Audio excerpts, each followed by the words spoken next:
Welcome my dear student. जैसे कि आप लोग जानते हैं कि आज के लेक्चर में हम लोग सेल जंक्शन के बारे में पढ़ेंगे और सेल जंक्शन के बारे में आज हम लोग नॉलेज लेंगे। जो भी आज हम लोग पढ़ेंगे वो सेल जंक्शन के बारे में पढ़ेंगे। अगर फर्स्ट जंक्शन की बात करें तो tight junction.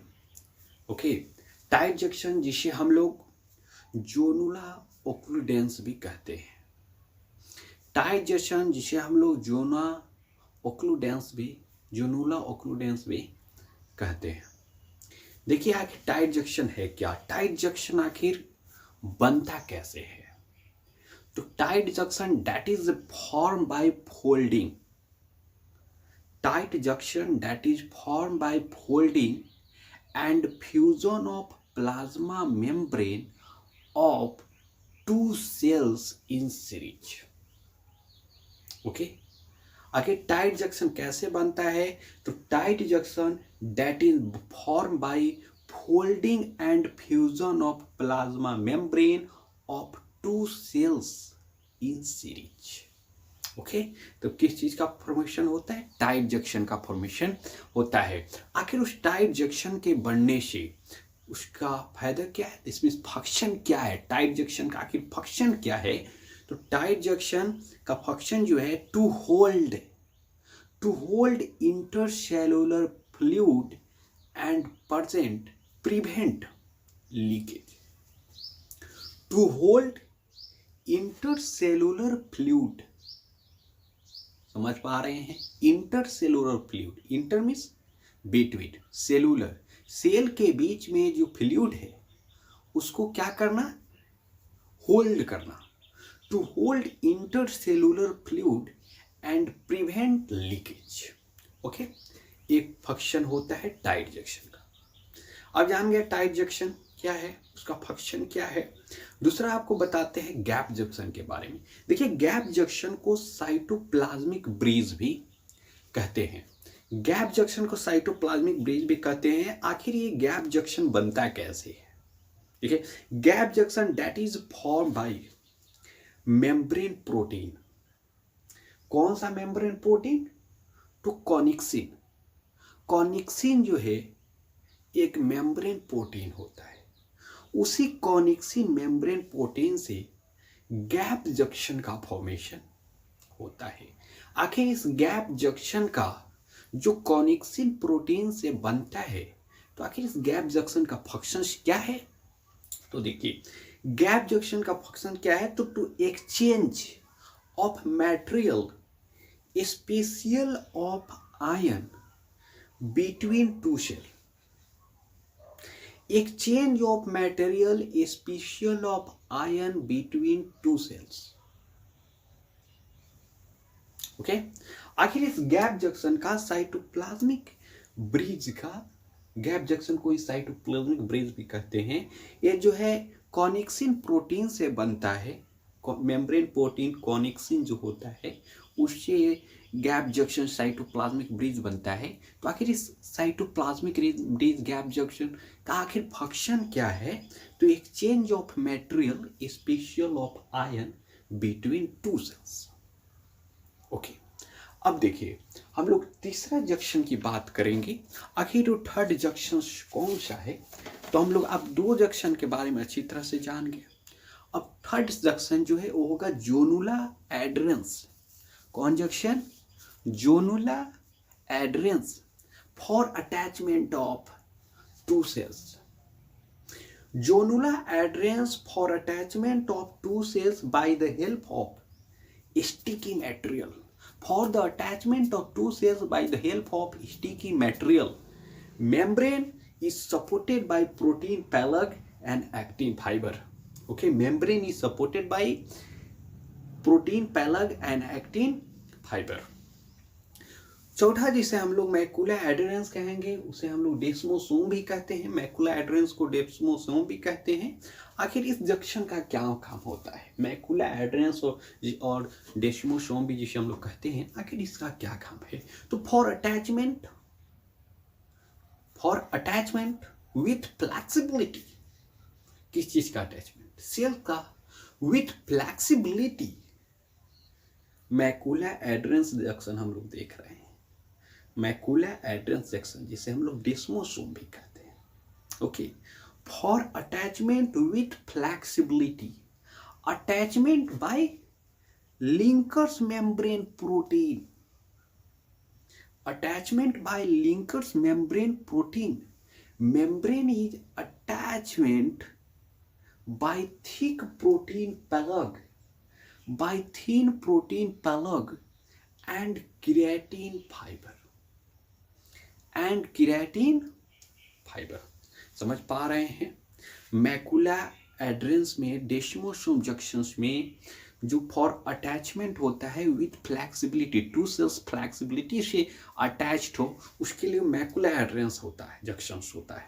Attachment by linkers membrane protein, membrane is attachment by thick protein plaque and keratin fibre. Okay, पांचवा जिसे हम लोग इंटरडाइजेशन के नाम से जानते हैं, interdigitation for attachment for by alternate convexity, alternate for attachment by alternate convexity and concavity in plasma. आखिर इंटरडाइजेशन जंक्शंस का फॉर्मेशन कैसे होता है? फॉर अटैचमेंट के लिए होता है। कैसे बनता है? तो form by alternate convexity and concavity in plasma membrane. Okay, interdigitation किस प्रकार से बनता है? By alternate convexity and concavity, convexity and concavity in plasma membrane होकर इंटरडाइजेशन जंक्शंस का फॉर्मेशन होता है। अब हम लोग छठा जंक्शंस को देखेंगे, लास्ट जंक्शन देखेंगे, hemidesmosome. Hemi means half. Okay, hemidesmosome आखिर इसका फॉर्मेशन कैसे होता है? देखिए, ये भी अटैचमेंट के लिए होता है of a cell with basement membrane.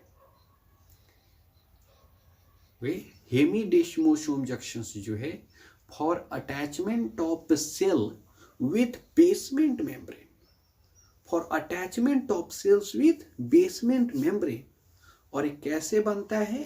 तो form by single cell, form by single cell. ठीक है, तो आप जान गए कि हेमीडेस्मोसोम जो जंक्शन है उसका फॉर्मेशन कैसे होता है। आखिर हेमीडेस्मोसोम जंक्शन किस लिए होता है? तो फॉर अटैचमेंट जंक्शन शायद इसमें अटैचमेंट के लिए होगा। चाहे जितना भी अभी आप जंक्शन देखिए सब अटैचमेंट के लिए ही था। वो दूसरा बात कि अलग अलग टाइप के अटैचमेंट के लिए था। ठीक है, तो हेमीडेस्मोसोम जो है ये भी अटैचमेंट के लिए ही है ऑफ अ सेल का ही अटैचमेंट के लिए विथ बेसमेंट मेम्ब्रेन से सेल अटैच्ड हो, उसके लिए हेमीडेस्मोसोम जंक्शंस होता है। हेमीडेस्मोसोम जंक्शंस में क्या होता है? एक सेल जो होता है वो बेसमेंट मेम्ब्रेन से अटैच्ड होता है। Okay, form by single cell. कैसे बनता है हेमीडेस्मोसोम? तो एक सेल होता है जो बेसमेंट मेम्ब्रेन से अटैच्ड हो जाता है। ओके, तो हेमीडेस्मोसोम का फॉर्मेशन होता है। समझ पा रहे हैं? देखिए, अब हम लोग नेक्स्ट लेक्चर में और बहुत कुछ हम जानेंगे, लेकिन इसमें जितना भी अभी आप जंक्शंस देखे हैं उसमें कुछ आपको नोट बताना चाहेंगे। जैसे कि इंटरडाइजेशन जो है वो इंटरडाइजेशन जंक्शंस जो है वो मेनली कहाँ पाया जाता है? तो इंटरडाइजेशन जंक्शंस जो है वो मेनली ट्रांजिशनल एपिथेलियम में पाया जाता है।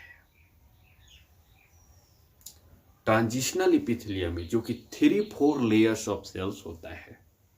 ओके, तो आप जान गए कि इंटरडाइजेशन जो है, इंटरडाइजेशन जंक्शन जो है कहाँ पाया जाता है? तो that is mainly found in transitional epithelium.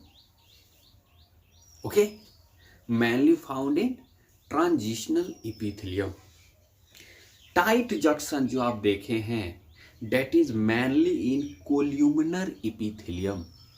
Tight junction that is found mainly in columnar epithelium. Desmosome junction में भी आप देखे हैं that is mainly in compound epithelium. Okay, desmosome junction that is mainly found in compound epithelium. Gap junctions are found in almost all epithelium.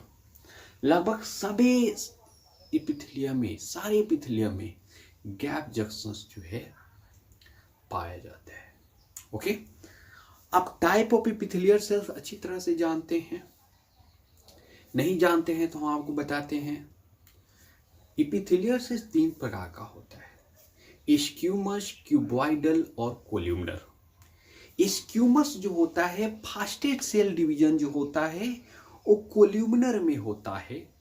Slowest cell division जो होता है वो स्क्यूमस में होता है. विथ मैक्सिमम इवेजिनेशन जो होता है वो कोल्यूमनर में होता है. विथ मिनिमम इवेजिनेशन जो होता है वो स्क्यूमस में होता है. ओके, तो आप जानेंगे कि इस मैक्सिमम सिक्रेशन किस में होता है. तो मैक्सिमम सिक्रेशन जो होता है वो बाय कोल्यूमनर होता है. मिनिमम सिक्रेशन जो होता है वो स्क्यूमस होता है. समझ पा रहे हैं?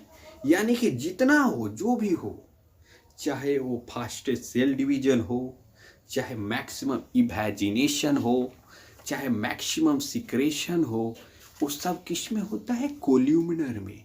और जितना मिनिमम है, चाहे वो स्लोएस्ट सेल डिवीजन हो, चाहे मिनिमम इवेजिनेशन हो, चाहे आप मिनिमम सिक्रेशन की बात करें, वो सब किस में होता है? तो स्क्यूमस एपिथेलियल सेल्स में. ओके,